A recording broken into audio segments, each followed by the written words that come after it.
നിന്നെ ഞാൻ സ്നേഹിച്ചിരുന്നുവെന്ന് രാത്രി പകലിനോടെന്ന പോലെ യാത്ര ചോദിക്കൂ. യാത്ര ഇപ്പൊ നിർത്തടാ. എടാ നീ ഒരു പാട്ട് പാടിയടാ. എടാ ഇതൊന്ന് കൊടുത്തേ അവന്. പാടണോ? പാടാ. ഇതെന്റെ മോൾ അമ്മുവിന്റെ ഫേവറേറ്റ് സോങ്ങാ. അമ്മുവിന്റെ മാത്രമല്ല, നമ്മുടെ ഈ ബാച്ചിന്റെയും ഒരുപാട് ആൾക്കാരുടെ ഫേവറേറ്റ് സോങ്.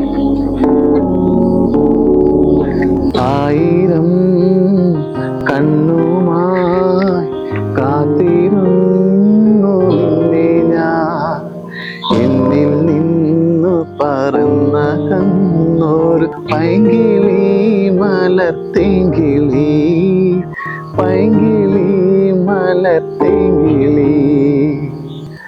സ്വപ്നങ്ങളെല്ലാം നേടിയവർക്കും സ്വപ്നങ്ങളെ പിന്തുടരുന്നവർക്കും ക്ഷമയോടെ കാത്തിരിക്കുന്നവർക്കും കാത്തിരിപ്പിന് വിരാമം.